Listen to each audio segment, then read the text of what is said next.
welcome to another exciting episode of Riding Through the Unknown. I have with you, for all of you tonight, if I can wake up, we were laughing about this being live, and here I go. It's already going down. Joys of your show, at least you went down in flames. So let me try that again. Welcome to Riding Through the Unknown. I have an awesome, amazing guest for you all tonight, and we are going to be delving into a topic I feel like a lot of people don't know and ought to know because it's a part of our history, and it's a part of our history that I feel like doesn't get taught, and I don't know why, but without adding any more to it, I am going to hand it over to my guest, the one, the only, the amazing, been doing this for so long and so grateful to him for his friendship and for his guidance and the courage to do his webinars. The one, the only, Alex Collier. Me? I thought you were bringing in another guest.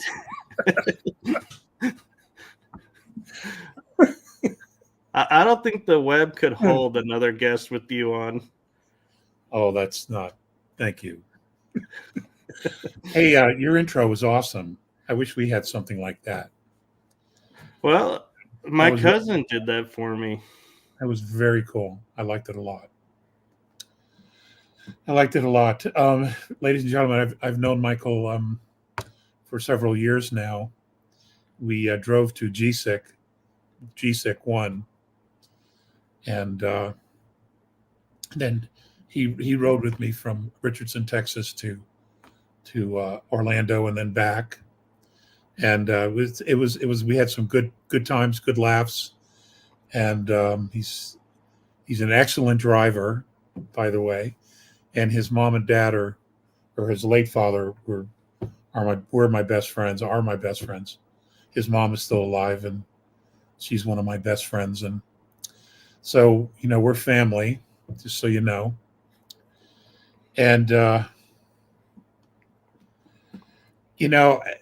not sure what we're even going to talk about, but we all know that change is here. We all know, we all can feel it.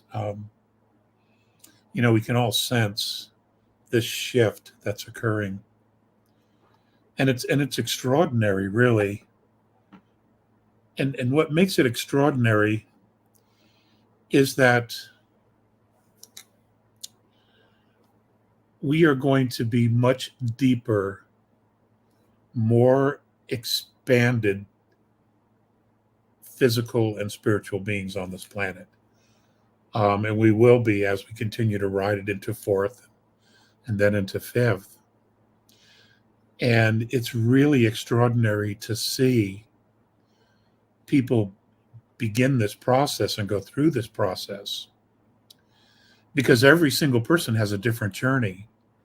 And the more you get to know them, you can see them, begin this process, and they begin the questioning, and they begin the voluntary introspection. They begin to question everything that they've known or what they believe and what they feel and what they think. And what's extraordinary about that is that it's soulful questioning. It is soulful searching, which means that they're getting back in touch with their higher self, their soul presence that is here now in the present. We're not running on automatic. We're not running on our subconscious minds and just, running around like little robots, little drones, on the surface. So it's really extraordinary to see it. And, I pay attention to that stuff, wherever I am, at the grocery store.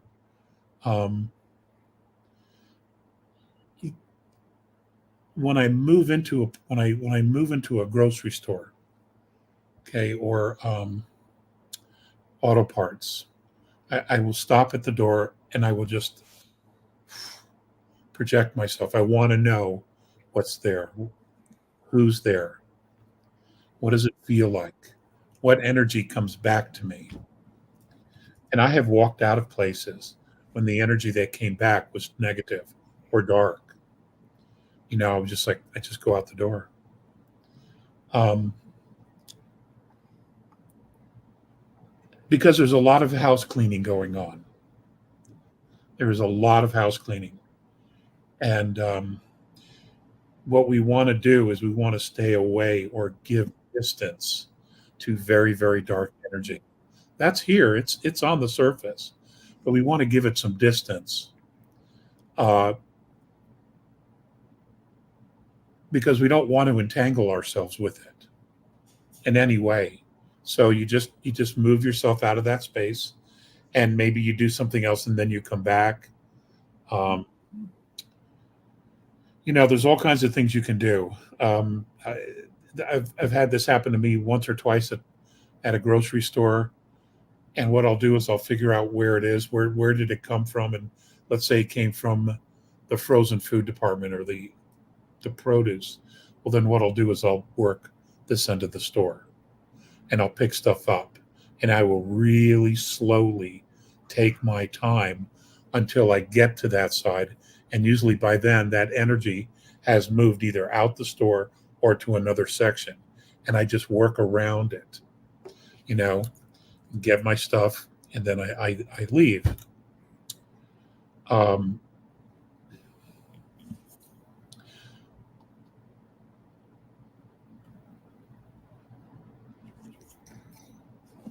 because they're all reacting to the energy. They're all reacting to our energy because we're in the same field. And for those of us who are awake, those of us who are open, we're absorbing the energy, we're absorbing the light. And subtle as it might be, we're all being empowered by spirit to expand ourselves, to understand, and to realize how much more there is of us. And they, on the other side, have got this entire matrix, this program that they're not deserving. They have chosen the dark side, or they've chosen a negative field. And if they can draw energy off of someone, typically in the form of anger, they will do so. Right, because they feed off of that. You don't want to engage in that at all. That's negative field. You don't want to engage with that, and there's a lot of that happening right now. I bring it up because of the issues we have in Colorado with the Venezuelan gangs that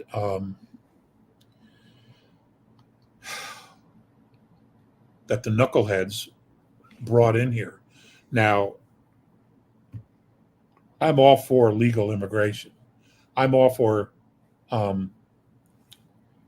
people genuinely needing a place to live that want to become part of a society. But I'm not in favor of a country taking its absolute worst human beings, putting them on an airplane and saying, "Here you go," and then just cutting them loose. To me, that's just insanity. And there's a lot of that here. And Right, I agree. And it's like, if you're fleeing this country because you don't like how you're being treated there, why do you want to take and go to another country and make that country into what you left? It doesn't make any sense. it's crazy making. That's what it is. It's crazy making. It's exactly right. You want to, you were in prison there for doing what you were doing. Here you get a fresh start in a very different country, a very open country, a country that talks a lot about freedom. And many people actually hold that belief that we are free, that you can move without papers, you can go from job to job if you want, you can go back to school and get college degrees, get better work. You literally can become anything you want. And you choose to be a thug. I mean, it's just like, and the United States is a very, very well armed country. So we won't take this shit for long. That's for sure. Um, we would prefer the authorities take care of it and own it because they're the ones who brought this here in the first place. But it's it's sad as if we don't have enough trouble. I mean, we're already dealing with corruption in government on a massive scale. Right, and a lot of the states have forgotten the Constitution set up to where we have states' rights and federal rights. And Texas, I am so proud of the governor. I don't like everything he does, but he stood up, and when they said we're not finishing the wall, he said, "The hell with you. We are finishing the wall. We have that right as a state, and we will secure our border as our state right," and stood up and said no to the government's failed policy. And so I wish a lot of the other border states would remember that they have those rights as well, and follow the lead of Texas and other states that are saying no. I don't know what it is. They take an oath of office, but then something happens. They probably run with the best of intentions, and then something happens, and they flip. They become compromised. They're on the payroll. They're getting kickbacks, or they're getting all these additional favors that are off the books, or accumulating so that when they leave office, they get all these things for following a specific program of policies that lead to the destruction of individual liberties and rights. And what absolutely blows me away, Michael, is that they're undoing their own rights as well. They are selling themselves out, themselves, their own liberties and rights, their children, their grandchildren. It's just, I don't know. Maybe I'm just too old fashioned, old school, or I'm the knucklehead and I just don't get it. I think it's we're too awake. We're not woke. We're awake, and I that's mean, the problem. that's simple. That's easy to see. If I do this, I infringe and lessen my own liberties at the same time that I'm trying to hurt everybody else. So why do it? Well, I think it goes back to the old adage I'm sure you heard when growing up is, the joke of they drank the Kool-Aid. And so we never had the Kool-Aid, so we're like looking at it with fresh eyes, and where everybody that had the Kool-Aid is like, I don't know what you're talking about. Right. Right. That's probably so. It's a very interesting time, not only here in the States, but the whole world. It's it's an extraordinary time. So many things are changing. So many people are questioning. Excuse me. So I don't know where you want to go with this.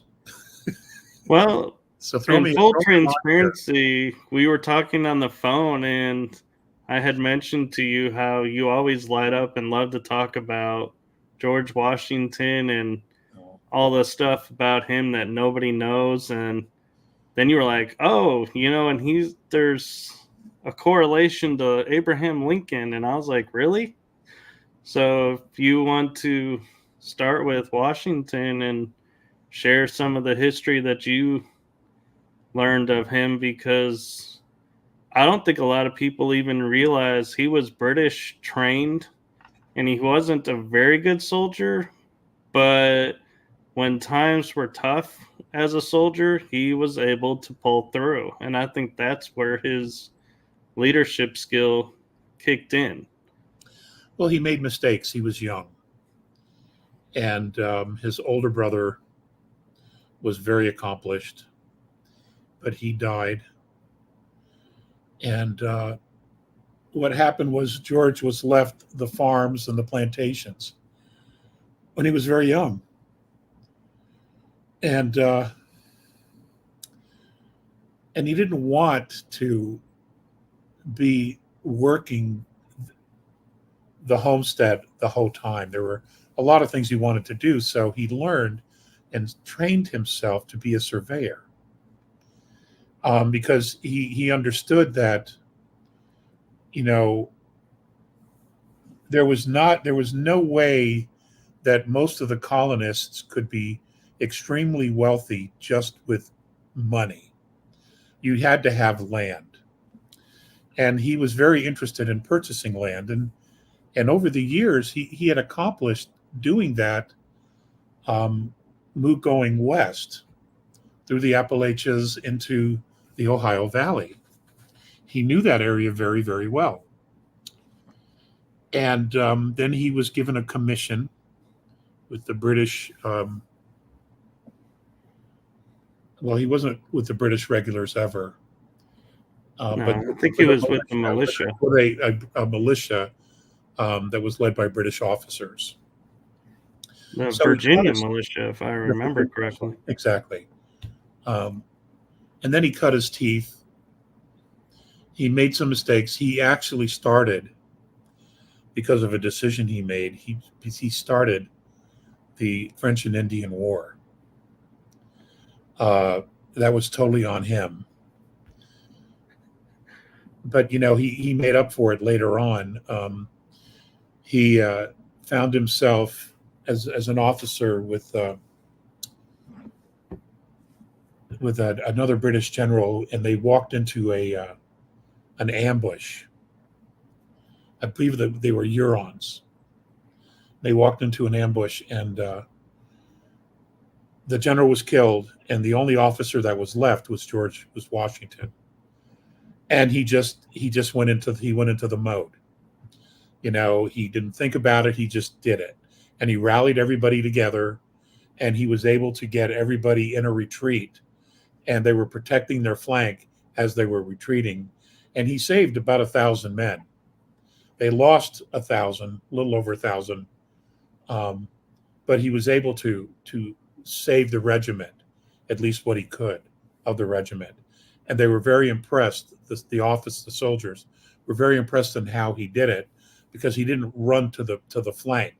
He was right there with them as they were taking steps back. Had horses shout out from underneath them. I was going to say, he got wounded too. If I recall. I think he got a scratch or something, but it was nothing serious. But the point is that he was very, very good under pressure. And that seemed to be his sweet spot, was when he was under pressure. He just knew what to do. He would go into this other place, and he just knew what to do. And he followed that guidance. And, you know, there wouldn't be an America without Washington. You know, and one of the raps that he's given a lot of is about the fact that he owned slaves. Well, all British owned slaves there. They did.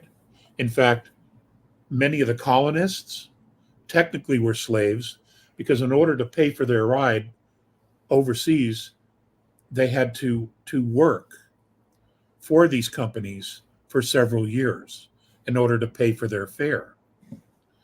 And, you know, and that's just what it was. And when their contract was up, whether it was 3, 5, or 7 years, when their contract was up, then they could move west into the forest and get some land, clear some land, build their own homes, start their own gardens, etc., and try to build a life for themselves.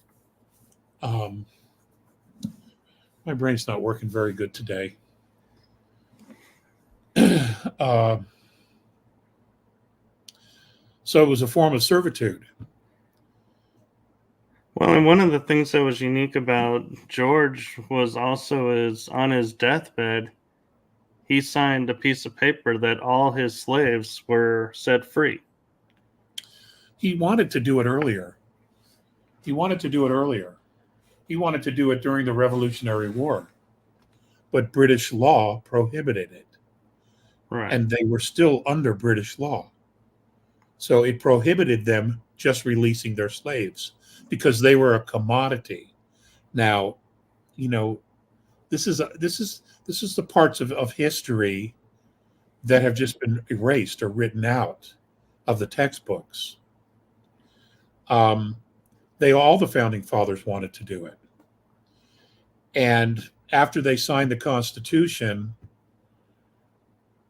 and the government was actually in place, they approached this one more time. And for Georgia, South Carolina, and Alabama said that they were going to secede from the Union if they were forced to free their slaves. So it was agreed upon that they would revisit this every 20 years. That was the agreement. And then another 20 years came around, and then we're looking at the War of 1812, 1814. Then there was nothing first for a very long period of time until the 1850s, when slavery began to spread along the Southeast into Texas, and then Missouri, and then Kansas. They were talking Oklahoma. They were talking about slavery, and that's when the decision was made. Look, we have to do something about this. We can't be half free and half slave. That's never going to work. And it just so happened that the guy who was available, who was there to take on this task, was Abraham Lincoln.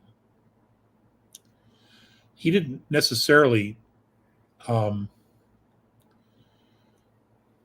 he was younger, he didn't really much care about the slavery issue, even though he knew a lot of black slaves because he was in Illinois.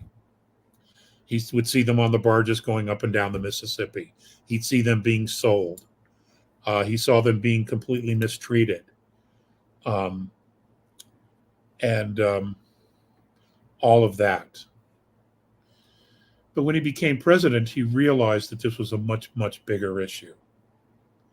That there wasn't going to be a country. Now, and he also realized that the money that was being funneled into the South to expand was British money. It was coming from the Rothschild banks of Britain. So the British were funneling money to the South in order to create this division between the North and the South.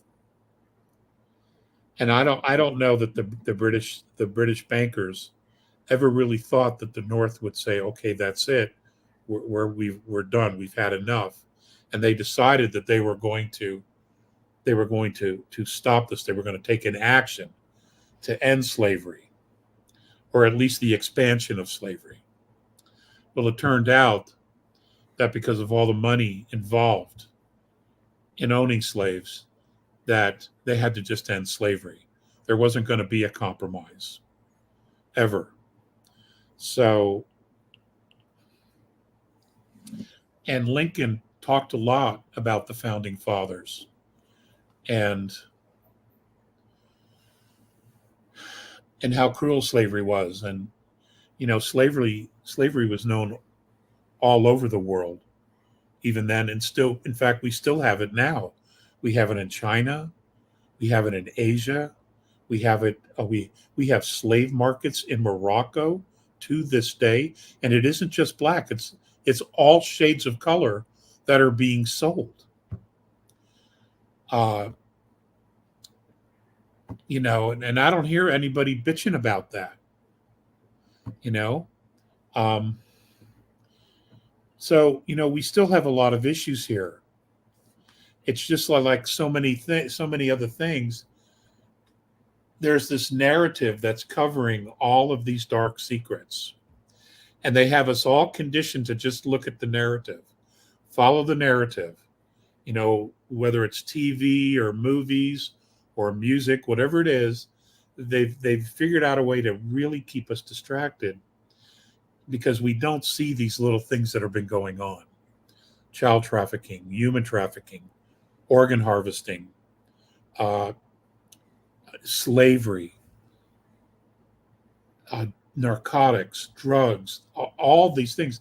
We know about them, we hear about them, but we have no idea how they're actually being used around the world to undermine humanity. Because we're too busy surviving, we're too busy doing other things to actually realize that uh, these things erode the foundation of our humanity. The bigger they get, the worse they get, the more it erodes the foundation we have called humanity. Right. And at some point, it catches up, you know, and you begin to see what we're seeing now: chaos, strife, starvation, hunger, um, dictatorships, uh, organizations that are making a ridiculous amount of money actually hurting and harming uh, humanity. You have the food industry putting all these chemicals and things in the food that make us sick. Then you have the medical industry treating us for the things that we find in our food. Then we have the medical industry giving us treatments, okay, with mercury, horse urine, buffalo urine, all this incredibly horrible stuff. One of the treatments had a chimpanzee adrenovirus in it. Why are you giving that to humans? Okay, so and all these things change us. Meanwhile, everybody's just like, oh, it's okay. That's our doctor, and they know best, and they don't. They have a completely different agenda than what everybody thinks. It's remarkable, and to see everybody starting to wake up um, to this is really, it's promising. It's really promising. When I first started to talk, and there were just a few of us back in the early '90s, there were others ahead of us, but we didn't have social media. And would we have 4 or 5, maybe 6 black and white TV channels? You'd never get on TV. There was local radio, ham radios, CB radios, uh, pagers. It was very hard, VCRs, that kind of thing. It was very, very difficult to get information out. So the only way to be effective would be to actually get in front of people uh, and talk, if you could get people to even be interested in this. Well, and the interesting thing too is when we had like the Senate, I believe it was, they said the disclosure of the USA's UFO documents, and everyone's like, "Oh, we're getting our disclosure," and everybody was happy. And everybody forgets our government only does something for us when they want to hide something else. And so everybody was looking over here while the magician's over here doing something much worse, and everybody was happy because they were getting this, which, in my opinion, ended up actually saying very little to nothing new if you've been following all of this. And it was like they say, it's like you're watching the movie and you're like, this is a repeat movie. Why am I watching this again? And going, oh wait, what is this happening over here? And everyone's like, oh no, that's this is what we need to focus on. Yeah, I know. There's so much. There's so much illness that is now coming to light, and it's actually, it's sad to see it. It's sad that it's as bad as it is, but at least we're finally seeing it. At least we can now begin the process of having more information, talking about it. We have media that we all have access to where we can share information, videos, lectures, talks, etc., film clips. And it's a good thing. It's a good thing. It's finally beginning to snowball back on the pirates. The controllers. It's all coming back on them, Right. It's like they gave us this technology just to make us happy. Didn't think we'd actually learn to use it. And now we're using their technology against them. Like, we have now clips of when they say, oh, I never said that. Well, here's your interview right here. That's you, isn't it? Saying this. And it's like, oh crap, you saved that? It's like, yeah, you made it so it doesn't disappear. So it's always out there. So yeah, we're paying attention now. But an interesting question I have for you is, during when we claim we got our independence from England in the 1700s, they say it was like 1 to 3% of the population overthrew the empire was involved. Today, it's like we keep hearing we don't have enough people. We got to wake more people up. What percentage do you think we need today? Because if we only needed 1 to 3 back then, and yes, the population was less and it was less territory, but I feel like even if we compared the scales, we should be at a tipping point already. We already are. Yeah, we already are. The population of the colonies at the time of the revolution was anywhere between 2.5 million and I say just over 4 million. That's what it was. And they didn't count the indigenous people, obviously, but that's what it was.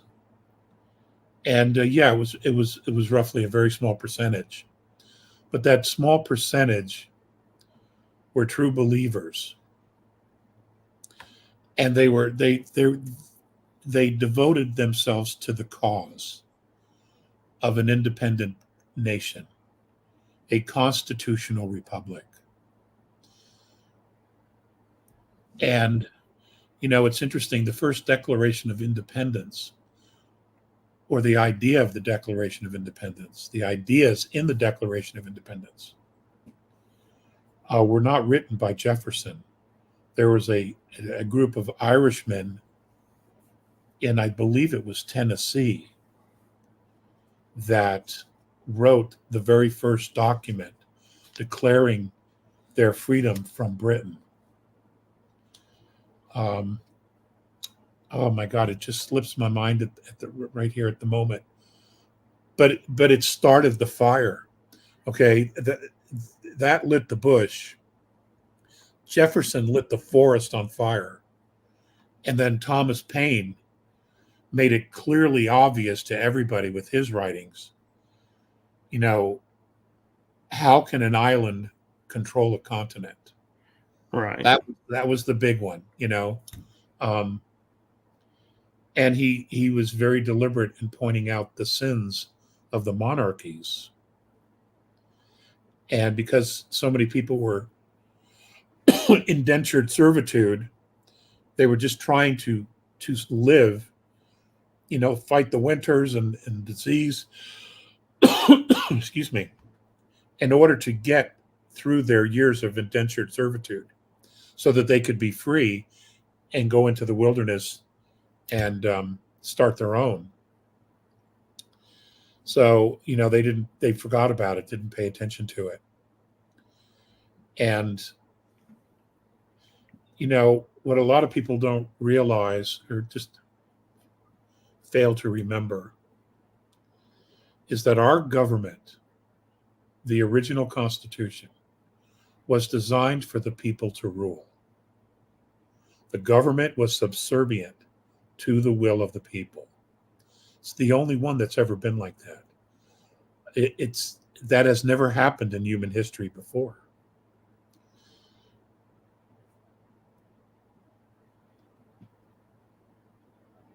And I don't exactly know how we lost it, but I think the Civil War was designed in order to break that idea that Americans had. Because when the Civil War came, it was decided that there were going to be slaves, and where north of Virginia, they were free states. And what they did was they pitted each of the states against each other. And the financing was coming, and the finance for the South came from Britain. The financing from the North came from France. And what's interesting is the big banks in France were the Rothschild banks, both France and England. And they were brothers. So they were pitching and playing both sides against the middle, knowing that if they could collapse the government, push it into bankruptcy, that they had an opportunity to step in and do something. So, yes, it happened. Yes, 600,000 Americans in basically hand-to-hand combat killed each other. Yes, it took decades and decades and decades to get over that, to get past it, to begin the process of rebuilding. Many positive things did come out of it, though. But America was never the same. It was never the same after the Civil War. And there was no going back to the way it was. Now, when Lincoln was killed, the United States was bankrupt. Now, what a lot of people don't realize is that Lincoln was printing interest-free money. He was printing greenbacks. And that was paying the debts for all of the United States at that time. So, and of course, that was a real threat to the banks of England and France, because they were loaning us money with interest. We were having to pay them back. So when Lincoln died, the United States was bankrupt from the war. And in 1871, a new contract was created. Money came to Washington, D.C. It came from both the Bank of England, the Bank of France, and the Vatican in Rome. And they instituted a corporation, a corporate United States. And this is where we find ourselves today. And I realize this is not new knowledge. But what's happening today now is that we're unraveling that corporation. Because what that corporation did after it took hold and it grounded itself, and then it sent its tentacles out into the different states, law firms, businesses, shipping empires, etc., railroads, etc., is that it began the process of commoditizing everything, including the people themselves. There were no real birth certificates until I think the late 1920s. People would write their name in the family book and the date of birth. And up until that time, that was considered proof that you were a Wagner, a Collier, a Kampf, because there's your name in this Bible. But what happened was when they started doing birth certificates, we became commodities. We became property. Our life, our inheritance, everything became property. And they used us to essentially finance whatever they wanted. And they were very clever in the way they did it. Very, very clever.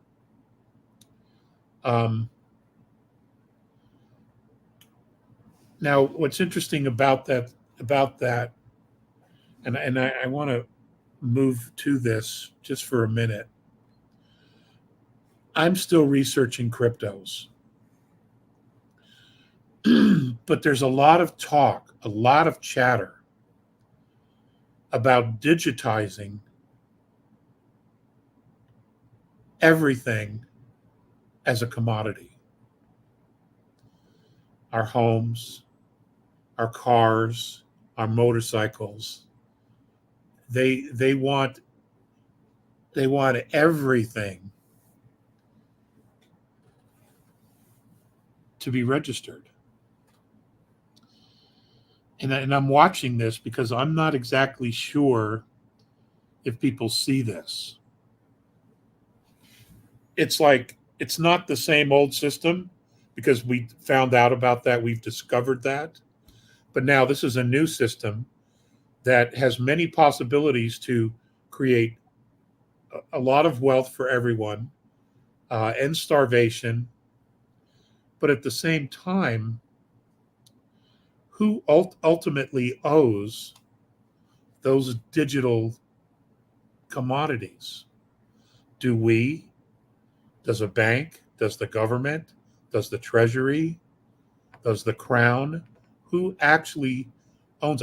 See, that's the piece I have not found out yet. Is it Ripple? Is it XRP? Who actually owns those digitized commodities? Right. And when Bitcoin came out, everybody was so quick to get into that. And I stood back and was like, no, something doesn't feel right.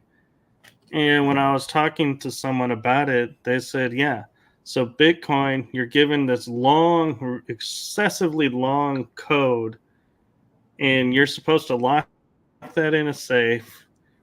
And if you ever lose that code, you lose your money. And I was like, what?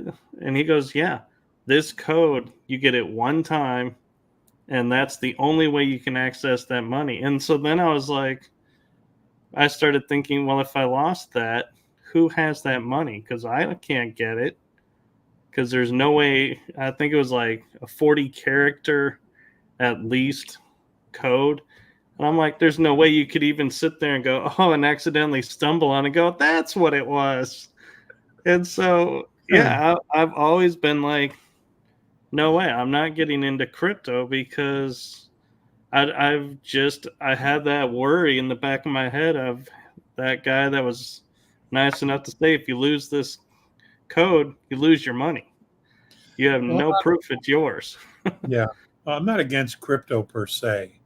I just don't understand how it all works, Right. how it attaches to the blockchain. There are some real solid reasons for doing it. There are.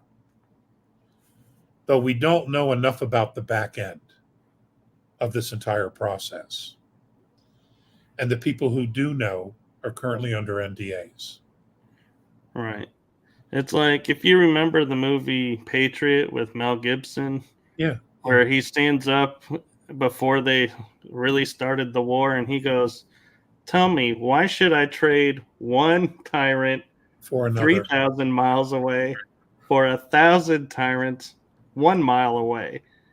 And it's like, and I start to think about that when we go into the currency. It's like we're sitting here going, we have a system where there's an elite group that controls all this, We barely know who's really doing what. And we're going to this system where we don't know. So why should I trade the enemy that I know a little bit about for an enemy I know nothing about and say, yes, I trust you to do this? I don't know. I don't know, Michael.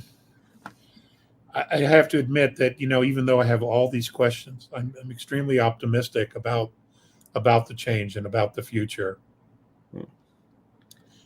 because an educated and awake populace cannot be enslaved. We will what'll happen is we will at some point see through, if the system isn't bona fide, if it isn't legit, at some point we will see through it.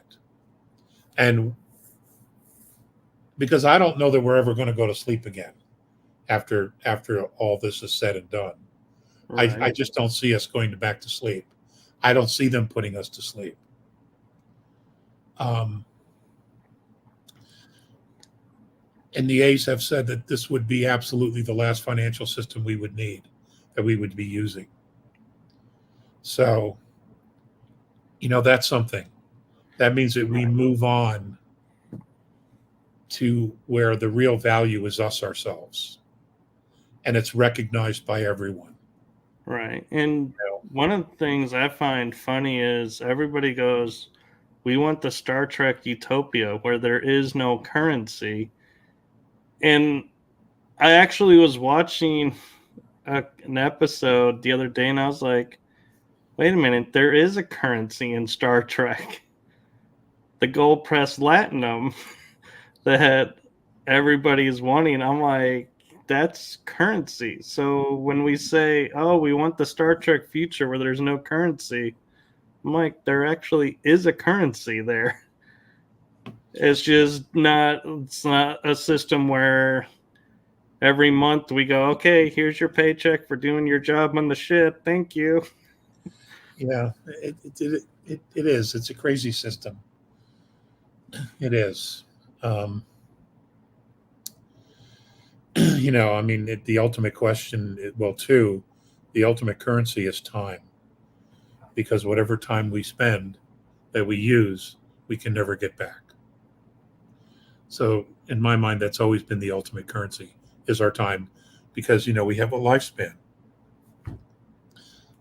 and then that's it. That lifespan, whatever we've accomplished, whatever we've left behind, whatever we've done with the time here, at some point it ends, and we can't go back to it.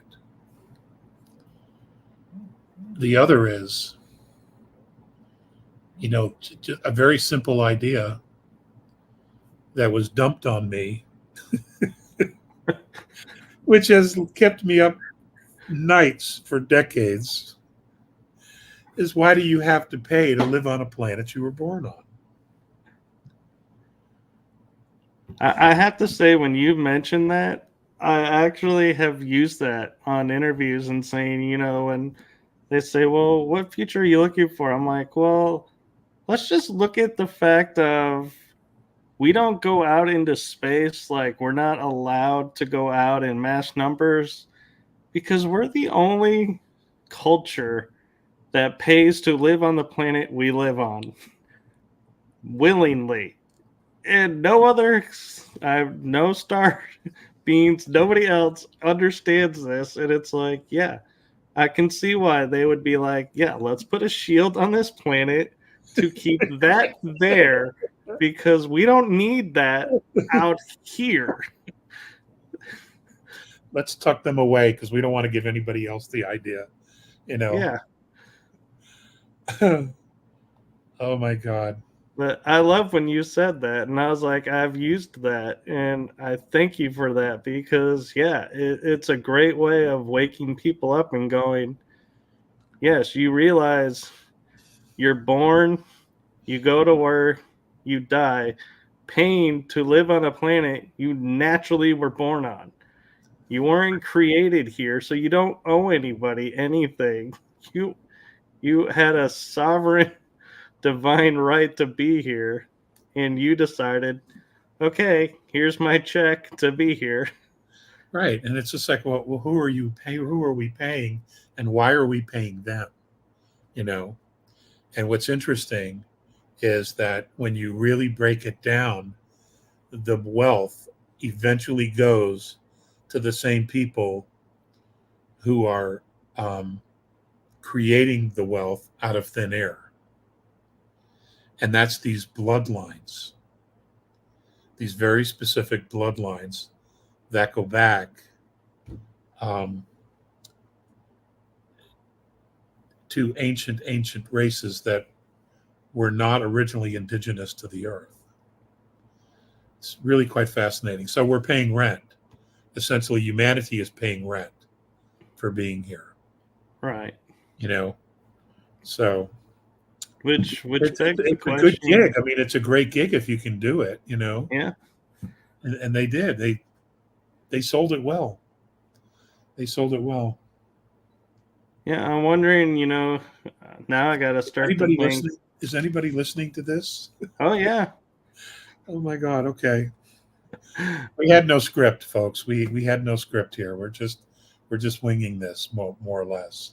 We have, but yeah, we even covered the topics that we said we were going to cover. So, you know, it goes where it goes. And I got to say, what's funny is, we think about now, we can laughingly say, if I'm paying to live on the surface of the earth, is it cheaper to live on inner earth or outer earth?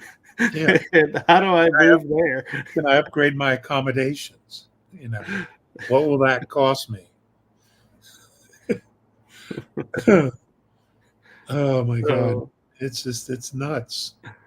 yeah, yes, Libby, this show airs. Actually, today is a Wednesday night, so it is 3 Wednesdays a month. So stay tuned for that. But Thank yeah, I you mean, for still staying on. and I have to say, it's amazing how everything we think we have accomplished, we feel like, oh, this is human evolution. We've evolved, we've awakened and done this or that. And the notion that somebody has helped us is like, no way in anyone's frame of reference. And I'm like, you look at the art, you look at structures around this planet that we can't build today that are present. And I'm like, how do you still sit there and say to yourself, yes, we have done everything by ourselves and have gotten no help from anyone, and be able to say that with a straight face? Well, you know, disclosure, which has already begun, disclosure is going to completely change not only who we think we are, but also how we think about ourselves. And it's specifically designed to do that. Yeah. And that's why it's all beginning to come out now, because we need this shift in consciousness. We need to see ourselves in a different way. We haven't had an open or very visible point of reference regarding ourselves, who we are, or how others see us. We haven't had that. Right. Um, and this will begin to get us to begin, this will get us to ask all the right questions about our past, about who we are, our genetics. Why do we have so many different races? Why are there so many different body types? If we came from the same couple as we've been spoon fed, all right? None of that makes sense. Um, and what we'll find out is that we're the eighth civilization to inhabit this planet. We're the eighth. There were previous civilizations before us, And a lot of the ruins are those previous civilizations. In some cases, they were more advanced than we were today. And as advanced as we are today, we can't move these stones, 60-ton, 80-ton, 100-ton stones that are Right. the foundational pieces of pyramids. We can't lift them up to stack them either. We cannot replicate some of this ancient technology that we find. Um, and more and more, there's an entire huge area of Antarctica that's all pyramids. Now, there's no way the Hebrews went down there and built those for the Pharaoh. We have the Black Pyramid in Alaska. Have any of you looked that one up? The Black Pyramid of Alaska? There's no way the Hebrews built that for the Egyptians. Okay? And there's pyramids all over the Pyramid of the Sun in Bosnia. Nobody wants to talk about that. That's bigger than Giza, you know? Right. And it's actually still working. It's pumping out frequency, which is absolutely measurable. And the dates on that is 12, 13,000. Could be higher, could be lower. It's definitely older. So, in trying to get any information about the pyramid in Alaska or even Antarctica right now is like next to impossible. Well, and even talking about Egypt, I have a history degree, studied history, went to Egypt, and I totally was going, okay, we're going to see the three great pyramids of Giza Plateau because that's what all the books show. And I get there, and there's 9 pyramids there, and there's smaller pyramids there. And I'm like, wait, where did those come from? And they're like, oh, they've always been there. It's just the history books take the pictures at this angle. So you see the 3 with the open desert and think that's all there is. And it's like, Yeah. wait a minute. That's the narrative. That's the narrative. Okay. Yeah. You cannot deviate. You have to stay within the program. Okay. Don't drop a hand. No. Keep it up there. You got to just see what we want you to see. That's it. Just focus on that. And even Yeah. on top of that is at the foot of the pyramids is the Great Sphinx. And they say, Which well, is the older Great than the Sphinx is pyramids, in actually. Cairo. The pyramids are on Giza Plateau. So you're thinking they're far apart. They're like feet apart. Yeah. It's fascinating. There's so many wonders. The discoveries in the Grand Canyon, the discoveries, the eye, the Iowa, no, what is it called? The Davenport calendar, or the Davenport stone, which records an event that happened in 26 BC in the area we now know as Davenport, Iowa. And it was Libyans, Egyptians, and I want to say maybe Phoenicians as Phoenicians well. knew about the Mississippi, so I would say Well, they'd yeah, be well, there. they all knew. Alexander the Great was given maps from the Library of Alexandria, okay, that had the entire world mapped out, including all the coastlines. And those maps were then given to Admiral Perry Reese to create the Perry Reese map. And Admiral Reese makes notations on the back of the original map that he got these maps that were from Alexander the Great, one of his generals, to use to create this map, and that he was given a backstory to him by the Library of Alexandria. So we have no idea how actually old. So everybody knew, everybody knew. You have copper tools, copper utensils that have been dug up all over the Middle East and Europe. And metals have a DNA. Many of those metals, of these copper instruments that they have found, bowls and spoons and and et cetera, et cetera. They trace the DNA back to across the ocean to a copper mine that is now presently still in the state of Indiana. And these things are thousands of years old. So everything we've been told about our past is just garbage. It's just garbage. The Nazca Plains, the Nazca Lines, who would have built those if it weren't for people flying in the sky? Exactly. Right? So Machu Picchu, we couldn't build anything like that today. No. You know, and it was never always high in the mountain. It was lifted, but we couldn't build that today. And anyway, we can't move the stones. So there's all, and that there's a new one that's been found in Montana called the Sage Wall, SAGE Wall.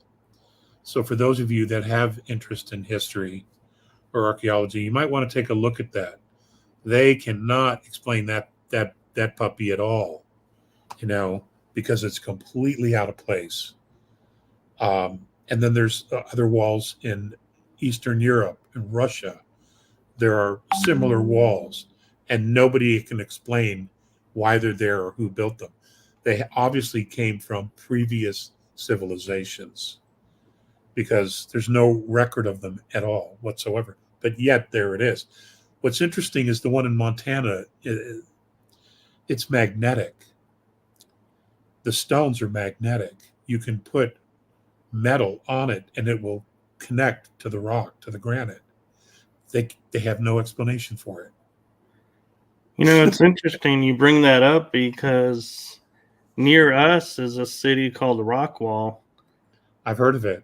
And it is an ancient wall that's around, and some of the buildings downtown or in the shopping district were built from stones of the wall. And they had people come out and investigate, and they're like, well, everything faces north, so that means it's natural. I was like, wait, wait a second. When has nature ever done anything in a straight line perfectly to something? Never. I know. They just don't want to talk about it because it destroys the narrative. You know? Yeah, well, that, and then they have to ask the question, why is there this fortress area here? What was either in it or outside of it that they didn't want in, or what did they have in that they didn't want out? Right. What was the intention for building it? Right. Well, yeah. You see, well, not enough of us are still drinking the Kool-Aid. No, we upgraded. Starting to ask the questions, you know. Oh man, this is going to be so much fun. It is. Yeah. It is. It's actually going to be fun, but at the same time, a lot of people are going to go through shock, maybe some forms of post-traumatic stress, because they're going to realize that, you know, everything that they've been taught, who they really think they are, they're going to find out that that's not who they are. Especially many people who, the scholars, the professors, the intellects, you know, they've gotten all these degrees and they've got all this education, and what they're going to find out is that pretty much all the years they dedicated to the schooling and the studying and getting these degrees and everything that they've been teaching everyone else, a significant percentage of it is just wrong. It's just wrong. Right. And Edward brought up a thing about having history hidden to control us, along with having our DNA turned off. And it reminded me that they're now saying, like, we have, I think, is it 12 strands of DNA, but we're only a double helix system. There's junk DNA, they call it. And people are okay with that. I'm like, wait a minute. You're telling me God's built us these highly advanced machines and just randomly decided, oh, well, we only need 2 strands, but we'll put 12 in just in case. And everyone's like, I agree. That explains it. It's junk DNA. I'm like, no, there is Okay, no well, junk in us. that's what happened was as they were manufacturing our physical form, creating our physical form, whatever hit the floor, they swept up, you know, and then they didn't know what to do with it. There was no trash can, so they're like, well, let's just put it in here, and they just Yeah, dumped it into the mix. You know, I know it sounds crazy, doesn't it? it So does. And it's even more crazy to me that people bought it and were like, okay, and never questioned any more of why we have 10 more strands of DNA in our system. I don't know. Just sounds to me like we were over engineered. I know. And that's the other thing about the medical field is you're like, well, one kidney's failed. You only need one. I'm like, why were we born with two if we only need one? It's like, I don't think we have redundancy systems built into us. So stop taking things out and saying we don't need them because I have a feeling we do. It's about money. It's about harvesting. You know, I don't even want to go down there. That road is so dark. Oh, yeah. The medical, what's happening. I mean, there's a lot of really great doctors, wonderful nurses, trauma surgeons, emergency room doctors are the best there is. It's but when you get past that, it gets very sketchy. Sadly, it can get very, very sketchy. Right. And I agree. There are great people in the medical field, but I think their hands are being tied because unfortunately the system now is if you speak out and speak the truth, we're going to take away your livelihood. We're going to take and make it so you can't work anywhere in the field. And that keeps people toting the line because they're too afraid to live without those means. Right, but we also are supposed to have free speech, right? Right. Right. So, why do we walk around saying we have free speech when telling the truth can get your job? You can get fired from your job. You can be punished for telling the truth if we still have free speech. There's all these contradictions. They're all over the place. And I just don't understand why people haven't put it all together yet. And come to a conclusion that the powers that be are completely full of shit. The worst part too is our regimes that lead us will always say, well, anything you don't like that we're doing is our predecessor's fault. They did that. So it's like nobody takes responsibility in our government for anything. They always blame the other person and they're like, wait a minute, this doesn't add up. But they're like, the second you say that, it's nope, you've lost your show or you've lost your business. You're done. You're pushed away. You're labeled a nut. And they're like, okay, next person. But it's interesting to note, though, Michael, that the government is made up of us, the people. It's made up of us, the people. We've become complacent. We've allowed this to happen. Yeah. We've we've abdicated the management of our government to professional politicians who are clearly only in it for the money. Right. And it amazes me how many educated people and people I hear all the time spouting, America is the great democracy. America is the only true democracy in the world. And I'm like, America is a constitutional republic. We're not a democracy. So Yeah. where did you get this education? And people feel, and it's like, Well, hey, that's all been done on purpose. You change the language. This is where George Orwell's books are so important. What is it? Animal Farm? Animal Farm, 1984. Yep. What was who wrote that? Upton Sinclair. Um, Animal Farm. I think it was Anyway, Upton Sinclair. okay. In that story, it talks about how the pigs changed the meanings of all the words, and during the process, all the farm animals do the same thing, and then in the end, they have completely forgotten who they were because all the language has been completely changed. They can't even describe what they were, who they were, what life was like, because everything has changed, all the definitions. And whoever that gentleman was, um, he was definitely trying to let us know what was going on.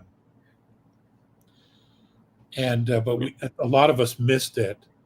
Um, but there's it's just remarkable. But we it, this if anybody's going to have to take responsibility for it at this point, um, in order to fix it, it's going to have to be we the people. Because if we don't take responsibility for it, it'll never change. Right. You know, And I think it they doesn't tried. mean it doesn't mean we take responsibility for the crimes and the genocide or that. That's not what I'm saying. But we have to take responsibility for the problem now, because now we have to fix it, or it's over. Right. It's over. And the founding fathers did not like democracies, and the Federalist and Anti-Federalist papers, they talk about this. They talk exactly about why it's not going to be a monarchy. It's not going to be a parliamentary monarchy, or that it's not going to be a democracy. They wanted a constitutional republic where the will of the people superseded the decisions of the government. We just didn't hold on to it. We the people didn't hold on to it. Right. And I feel like they were warning us too, because when I was watching National Treasure, and there he's reading the Declaration, and he talks about how it is not the right, but it's the duty of every citizen when the government starts to take over and rule for itself, to stand up and overthrow said government, because that is not our system. And they even commented that this nobody talks like this, nobody even really pays attention to what that means. Well, the actual language was throw off that government. Right. Didn't say, it was throw off, which basically meant the same thing. Um, and of course, Benjamin Franklin's famous quote, Mr. Franklin, after everybody agreed on the Constitution, Mr. Franklin, what kind of government do we have? And he said, a constitutional republic, madam, if you can keep it. And we didn't. I don't think we knew enough about it. I also think that because we were spread out so far, that it would take so long for information to be shared and to spread. I think we were undermined almost from the get-go. There's a lot of things about Andrew Jackson that he's given credit for kicking out the bankers, the foreign bankers out of the United States, which is true. However, what he also did was he shut down all the state banks. Each state had their own bank, so that farmers and uh, agriculture and inventors and millsmen could go to that state bank and borrow money at very low interest to expand their business and to create jobs. Well, he closed all of those banks. And what happened was the only place the farmers, the millmen, the small business owner could go was to the Wall Street banks in New York. And guess who owned those banks? I'll give you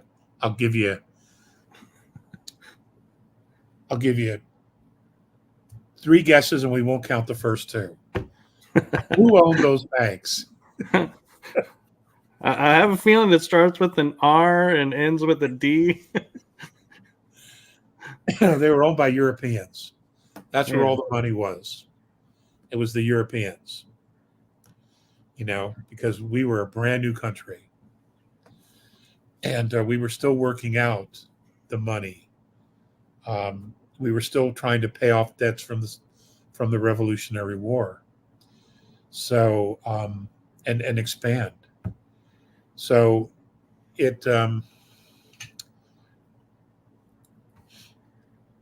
I sincerely hope that this new shift, this new going back to a gold standard, that it's done right, and that the implementation of the constitutional republic is clearly understood by the American people and any other country that chooses to throw off the yoke of whatever government they've been living under when this shift occurs and embraces a constitutional republic as well. Because, the only way we can ever remain free is if we defend each other. It's the only way. Right. And the government that gives us absolute purpose and the right to do that, to defend each other, to manage our government, is a constitutional republic. It's the only one. Right. We can't trust these idiots. And I'm curious your thoughts, because a lot of people say when we dissolve the corporate U.S., it'll take us back to where the next president will become the 19th president, because that's when all from 19 to current are corporate presidents. I've heard that. But by our laws, though, anyone who passed laws as a president, if he is removed from office, his laws become null and voided. So I look at all the laws that have passed, like women's right to vote. Is that going to become null and voided? And we're going to have to start over and be like, okay, or are we going to be like, all right, these laws worked, these laws didn't, and start picking and choosing the laws we needed? No, it's not how it works. It's not how it works. We have been living under Admiralty law. Okay, the law of the sea. And I'm not going to spend a lot of time on this because I know a lot of you already know this. If that's what in fact happens when the corporate United States is dissolved, I do not know that we're going to go back to the 19th president.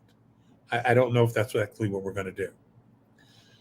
But what will happen, based on law, is that if you impeach a president or dissolve a government, you're supposed to go back to the previous government and erase the laws that were put in place. Now, a constitutional republic was common law. Common law. There's lots of books. It was taught for decades. Okay? And it was practiced all across the United States at one time. Admiralty law is a completely different animal. So what's going to happen is we're probably going to go back to common law, but we're going to have to reenact laws. We're going to have to reestablish a Congress, a Senate, some form of government. Each state is going to have to go through the exact same process, because what have they been practicing? What kind of law? Admiralty law. They've been doing it the same way. They just mimicked whatever the Fed was doing. And when when the states stopped printing their own currencies and they accepted the Federal Reserve note, well, the government had them all by the nose. They had to do whatever they were told to do.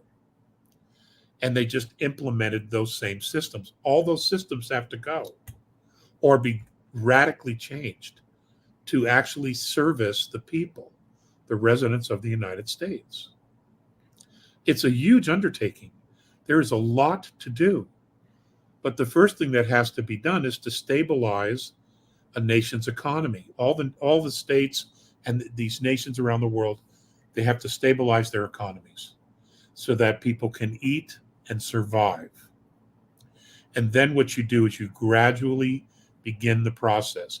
This could take 25, 30, 50 years. We don't know because we've never been here before. Okay, we've never had to do this the way we're doing it now. Yeah, But again, it comes down to this question, Michael. What is it that you want? Do you truly want freedom? Because if you truly want to be free, you truly want future generations to be free, then we have to put all these things in place in order to protect our freedoms. It just has to be done. right. Otherwise, you're going to have the same shitstorm that we've already got because, you can get these retired politicians. Oh, I know what to do. I've done this. No, thanks. We don't want that anymore. Right. We have to approach this from a completely different way with people who are truly awake, who truly want to be free and are not for sale. They are Right, not I agree. So, Yeah. And I find it interesting how we always look at the corruption and we're always like, oh, it's at the federal level, and it could be in like the states senate or house, and everyone views it that's the starting point. And I'm like, no, we're starting to see it's even in cities. And it's like, my god, where does it start to start go? local. Like, it's It'll like a hydra. It's like it's when you local. get one head, there are so many more, and it's like, how do you find the original head? And look at the Hydra feeds off of the host. We're the host. So what you do is you start at a local level. And what you do is you cut off their source of energy, their source of feeding, their source of power. Okay, you cut off and locally you begin the process of moving back to a constitutional republic, common law. And eventually what will happen is the government will collapse because the government can't stand on its own. It has to feed from us. It has to feed from the people. All right? That's why they did what they did. We're the government. We make up the government. There is no government without people in it. It's just a name. Right. So, And I'm kind of curious your take on, because I remember reading that the government seized the Federal Reserve and changed it from .com or .org to a .gov system. But then we hear, oh no, the Federal Reserve is still independent. So did we in fact take over the reserve and bring it into the government, or is it still independent? okay, the original government was formed creating branches of government. Each one was supposed to act independently. The Justice Department, the executive branch, the military branch, Treasury. They were all meant to act independently. The United States Treasury had stipulations in the original Federal Reserve contract. The Federal Reserve, failed on some of those stipulations. And very, very quietly, the process began of implementing and absorbing the Federal Reserve into the United States Treasury. Now, it's still a corporation that'll be dissolved, but what they needed to do was to absorb it so that we knew where all the money went, where all the accounts are. Okay, we needed to know what the real number was. What are the assets that the Fed has? What assets did it have and it's sold? Where are those assets now today? Okay, so that when you roll this whole thing back, everything that's been stolen from the United States will come back to the United States. And the Fed was the mother of all of that. Okay, the Fed was the mother of that because everything was collateral, including us, to the Fed. Okay. Okay. I'd love to talk more about this, but we are actually approaching an hour and a half. Yeah, I'm ready to go to bed. Yeah, and I'm sure Merlin's wanting attention. Well, yeah, he's breaking wind.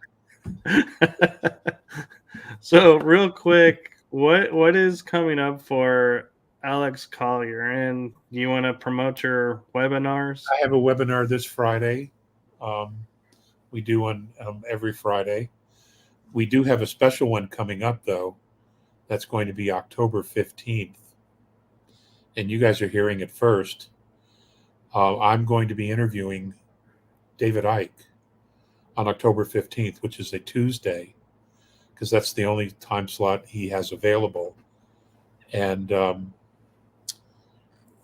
David and I got started roughly around the same time. And back in the day, we lectured at some of the old conferences, the Whole Life Expos, and some of the other expos that were out. They don't exist anymore, but we both cut our teeth there, and we've sat on some panels together back in the day in the 90s.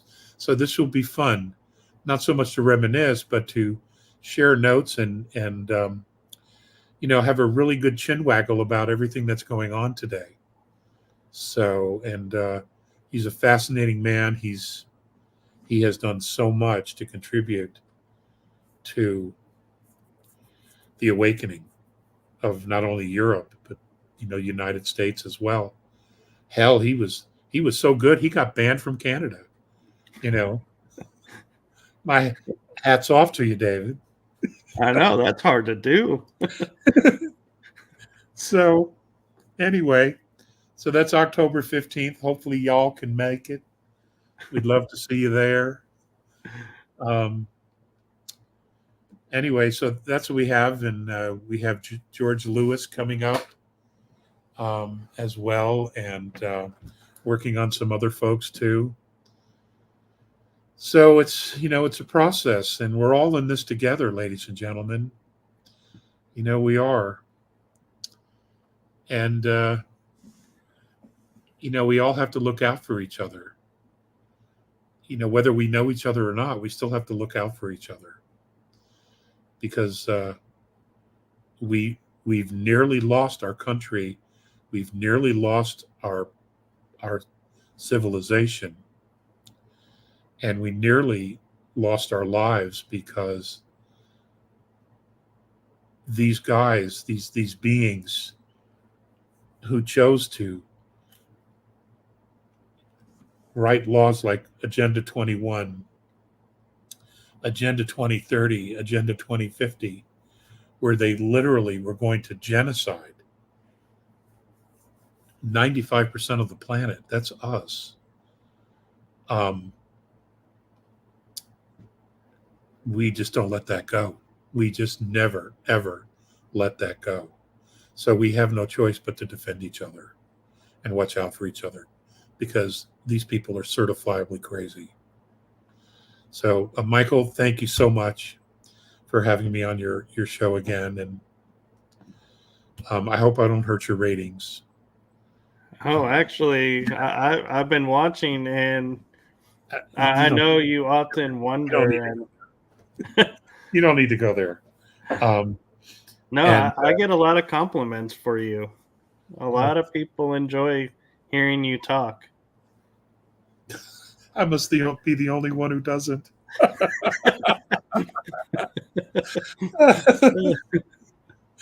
It happens, Oh yeah. right? Anyway, my love to your mom, and I know I'll probably be talking to you over the weekend or something, or your mom at least. Okay. Okay, yes, and have a wonderful night, and say hello to Merlin for us, and I will. Also, you guys were going to go to GSIC, but now you're going to stream it online, right? right. Right. So, ladies and gentlemen, the GSIC, because I know Tina's been on here. The GSIC, if you can't make it to Denver, which is absolutely gorgeous this time of year, but if you can't, apparently it's being streamed at a very, very great price point. So, it's an amazing program. It really, really is. It is one of the best things I've ever done. But sadly, it was one and done for me. But the people there are just amazing, and the speakers are family. It's pretty awesome. And Disco Tina will be there, and so will Soldier's Voice.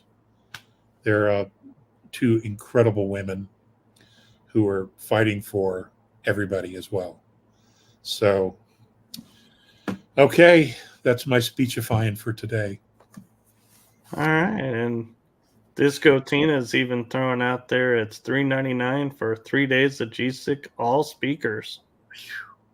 That's a good deal. It is. It's a good deal. And thank you, Lupe, for your kind words. All right, Michael, it's been All real. right. I It got has. a job to do. So So thank you for coming on, and have yourself a wonderful night and a wonderful week. thank you, sir. Take care. Thank you. You too. Bye. Bye bye.